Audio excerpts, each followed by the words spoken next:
Hi everyone. I'm going to read from Little House in the Big Woods so we can get this book finished. This is the chapter called Going to Town. After the sugar snow had gone, spring came. Birds sang in the leafing hazel bushes along the crooked rail fence. The grass grew green again and the woods were full of wildflowers. Buttercups and violets, thimble flowers, and tiny starry grass flowers were everywhere. As soon as the days were warm, Laura and Mary begged to be allowed to run barefoot. At first, they might only run out around the woodpile and back in their bare feet. Next day, they could run farther, and soon their shoes were oiled and put away, and they ran barefoot all day long. Every night they had to wash their feet before they went to bed. Under the hems of their skirts, their ankles and their feet were as brown as their faces. They had playhouses under the two big oak trees in front of the house. Mary's playhouse was under Mary's tree, and Laura's playhouse was under Laura's tree. The soft grass made a green carpet for them. The green leaves were the roofs, and through them they could see bits of the blue sky. Pa made a swing of tough bark and hung it to a large low branch of Laura's tree. It was her swing because it was in her tree, but she had to be unselfish and let Mary swing in it whenever she wanted to. Mary had a cracked saucer to play with, and Laura had a beautiful cup with only one big piece broken out of it. Charlotte and Nettie, the two little wooden men Pa had made, lived in the playhouse with them. Every day they made fresh leaf hats for Charlotte and Nettie, and they made big leaf cups and saucers to sit on their table. The table was a nice, smooth rock. Suki and Rosie, the cows, were turned loose in the woods now to eat the wild grass and the juicy new leaves. There were 2 little calves in the barnyard and 7 little pigs with the mother hog in the pig pen. In the clearing he had made last year, Pa was plowing around the stumps and putting in his crops. One night he came in from work and said to Laura, "What do you think I saw today?" She couldn't guess. "Well," Pa said, "when I was working in the clearing this morning, I looked up and there at the edge of the woods stood a deer. She was a doe, a mother deer, and you'll never guess what was with her. A baby deer!" Laura and Mary guessed together, clasping their hands. "Yes," Pa said, "her fawn was with her. It was a pretty little thing, the softest fawn color with big dark eyes. It had the tiniest feet, not much bigger than my thumb, and it had slender little legs and the softest muzzle. It stood there and looked at me with its large soft eyes, wondering what I was. It was not afraid at all." "You wouldn't shoot a little baby deer, would you, Pa?" Laura said. "No, never," he answered. "Nor its Ma, nor its Pa. No more hunting now till all the little wild animals have grown up. We'll just have to do without fresh meat till fall." Pa said that as soon as he had the crops in, they would all go to town. Laura and Mary could go too. They were old enough now. They were very excited. And next day they tried to play going to town. They could not do it very well because they were not quite sure what a town was. They knew there was a store in town, but they had never seen a store. Nearly every day after that, Charlotte and Nettie would ask if they could go to town, but Laura and Mary always said, "No, dear, you can't go this year. Perhaps next year, if you are good, then you can go." Then one night Pa said, "We'll go to town tomorrow." That night, though it was the middle of the week, Ma bathed Laura and Mary all over and she put up their hair. She divided their long hair into wisps, combed each wisp with a wet comb, and wound it tightly on a bit of rag. There were knobby little bumps all over their heads, whichever way they turned on their pillows. In the morning, their hair would be curling. They were so excited that they did not go to sleep at once. Ma was not sitting with her mending basket as usual. She was busy getting everything ready for a quick breakfast and laying out the best stockings and petticoats and dresses and Pa's good shirt and her own dark brown calico with the little purple flowers on it. The days were longer now. In the morning, Ma blew out the lamp before they finished breakfast. It was a beautiful, clear spring morning. Ma hurried Laura and Mary with their breakfast, and she washed the dishes quickly. They put on their stockings and shoes while she made the beds. Then she helped them put on their best dresses. Mary's china blue calico and Laura's dark red calico. Mary buttoned Laura up the back, and then Ma buttoned Mary. Ma took the rags off their hair and combed it into long round curls that hung down over their shoulders. She combed so fast that the snarls hurt dreadfully. Mary's hair was beautifully golden, but Laura's was only a dirty colored brown. When their curls were done, Ma tied their sunbonnets under their chins. She fastened her collar with the gold pin, and she was putting on her hat when Pa drove up to the gate. He had curried the horses till they shone. He had swept the wagon box clean and laid out a clean blanket on the wagon seat. Ma, with baby Carrie in her arms, sat up on the wagon seat with Pa, and Laura and Mary sat on a board fastened across the wagon box behind the seat. They were happy as they drove through the springtime woods. Carrie laughed and bounced. Ma was smiling, and Pa whistled while he drove the horses. The sun was bright and warm on the road. Sweet, cool smells came off the leafy woods.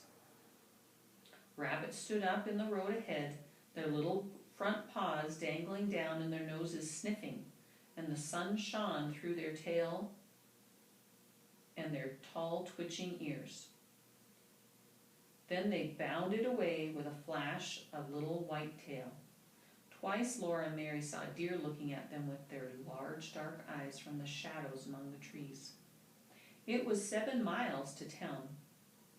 The town was named Pepin, and it was on the shore of Lake Pepin. After a long time, Laura began to see glimpses of blue water between the trees. The hard road turned to soft sand.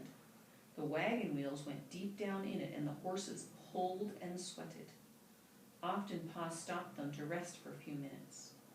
Then all at once the road came out of the woods and Laura saw the lake. It was as blue as the sky, and it went to the edge of the world. As far as she could see, there was nothing but flat blue water. Very far away, the sky and the water met, and there was a darker blue line. The sky was large overhead. Laura had never known that the sky was so big. There was so much empty space all around her that she felt small and frightened, and glad that Pa and Ma were there. Suddenly, the sunshine was hot. The sun was almost overhead in the large empty sky, and the cool woods stood back from the edge of the lake. Even the big woods seemed smaller under such a sky. Pa stopped the horses and turned around on the wagon seat. He pointed ahead with his whip. "There you are, Laura and Mary," he said. "There's the town of Pepin." Laura stood up on the board, and Pa held her safe by the arm so she could see the town. When she saw it, she could hardly breathe. She knew how Yankee Doodle felt when he could not see the town because there were so many houses. Right on the edge of the lake, there was one great big building. That was the store, Pa told her. It was not made of logs. It was made of wide gray boards running up and down. The sand spread all around it. Behind the store there was a clearing, larger than Pa's clearing in the woods at home. Standing among the stumps, there were more houses than Laura could count. They were not made of logs either. They were made of boards, like the store. Laura had never imagined so many houses, and they were so close together. Of course, they were much smaller than the store.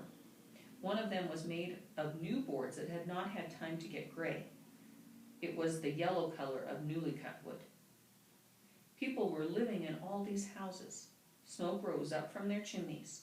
Though it was not Monday, some woman had spread out a washing on the bushes and stumps by her house. Several girls and boys were playing in the sunshine in the open space between the store and the houses. They were jumping from one stump to the next stump and shouting. "Well, that's Pepin," Pa said. Laura just nodded her head. She looked and could not say a word. After a while she sat down again and the horses went on. They left the wagon on the shore of the lake. Pa unhitched the horses and tied one to each side of the wagon box. Then he took Laura and Mary by the hand, and Ma came beside them carrying baby Carrie. They walked through the deep sand to the store. The warm sand came in over the tops of Laura's shoes. There was a wide platform in front of the store, and at one end of its steps went up to it out of the sand. Laura's heart was beating so fast that she could hardly climb the steps. She was trembling all over. This was the store to which Pa came to trade his furs. When they went in, the storekeeper knew him. The storekeeper came out from behind the counter and spoke to him and to Ma, and then Laura and Mary had to show their manners. Mary said, "How do you do?" but Laura could not say anything. The storekeeper said to Pa and Ma, "That's a pretty little girl you've got there," and he admired Mary's golden curls. But he did not say anything about Laura or about her curls. They were ugly and brown. The store was full of things to look at. All along one side of it were shelves full of colored prints and calicos. There were beautiful pinks and blues and reds and browns and purples. On the floor along the sides of the plank counters, there were kegs of nails and kegs of round gray shot, and there were large wooden pails full of candy. There were sacks of salt and sacks of store sugar. In the middle of the store was a plow made of shiny wood with a glittering bright plowshare, and there were steel axe heads and hammer heads and saws and all kinds of knives, hunting knives and skinning knives and butcher knives and jackknives. There were big boots and little boots, big shoes and little shoes. Laura could have looked for weeks and not seen all the things that were in that store. She had not known that there were so many things in the world. Pa and Ma traded for a long time. The storekeeper took down bolts and bolts of beautiful calicos and spread them out for Ma to finger and look at and price. Laura and Mary looked, but must not touch. Every new color and pattern was prettier than the last, and there were so many of them. Laura did not know how Ma could ever choose. Ma chose 2 patterns of calico to make shirts for Pa, and a piece of brown denim to make him a jumper. Then she got some white cloth to make sheets and underwear. Pa got enough calico to make Ma a new apron. Ma said, "Oh no, Charles, I don't really need it." But Pa laughed and said she must pick it out, or he would get her the turkey red piece with the big yellow pattern. Ma smiled and flushed pink, and she picked out a pattern of rosebuds and leaves on a soft fawn-colored ground. Then Pa got for himself a pair of suspenders and some tobacco to smoke in his pipe, and Ma got a pound of tea and a little paper package of store sugar to have in the house when company came. It was pale brown sugar, not dark brown like the maple sugar Ma used every day. When all the trading was done, the storekeeper gave Mary and Laura each a piece of candy. They were so astonished and so pleased that they could just stand looking at their candies. Then Mary remembered and said, "Thank you." Laura could not speak. Everybody was waiting and she could not make a sound. Ma had to ask her, "What do you say, Laura?" Then Laura opened her mouth and gulped and whispered, "Thank you." After that, they went out of the store. Both pieces of candy were white and flat and thin and heart-shaped. There was printing on them in red letters. Ma read it for them. Mary said, "Roses are red, violets are blue, sugar is sweet, and so are you." Laura said only, "Sweets to the sweet." The pieces of candy were exactly the same size. Laura's printing was larger than Mary's. They all went back through the sand to the wagon on the lake shore. Pa fed the horses, on the bottom of the wagon box, some oats he had brought for their dinner. Ma opened the picnic box. They all sat on the warm sand near the wagon and ate bread and butter and cheese, hard-boiled eggs and cookies. The waves of Lake Pepin curled up on the shore at their feet and slid back with the smallest hissing sound. After dinner, Pa went back to the store to talk a while with other men. Ma sat holding Carrie quietly until she went to sleep.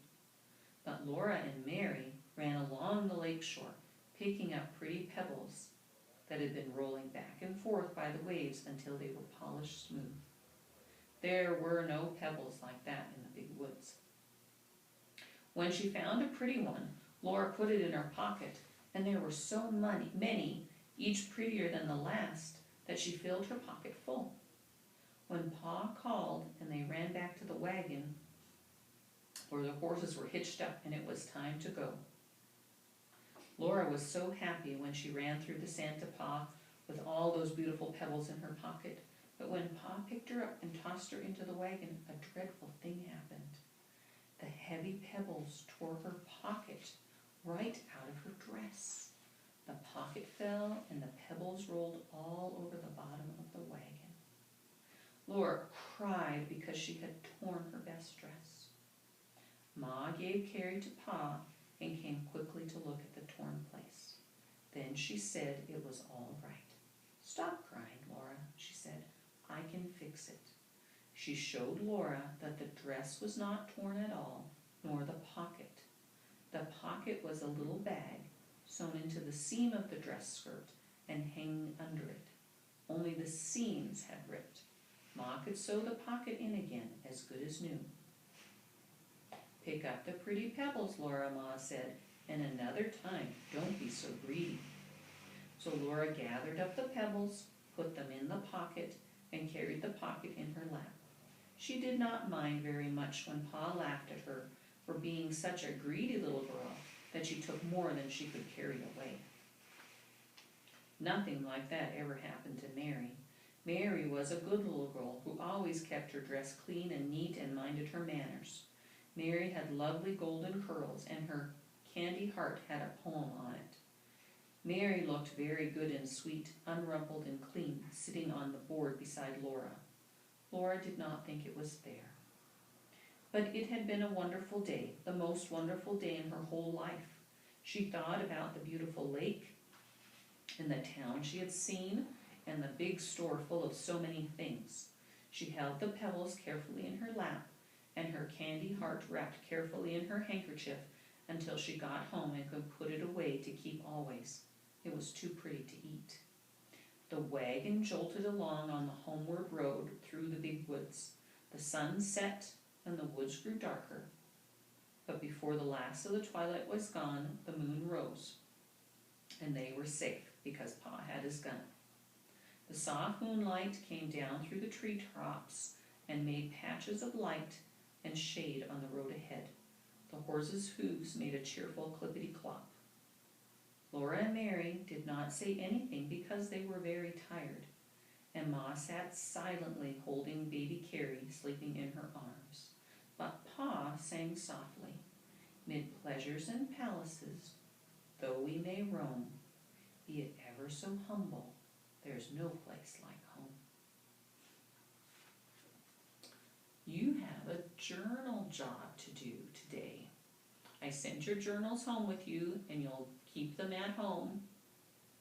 You have 3 things to tell me about.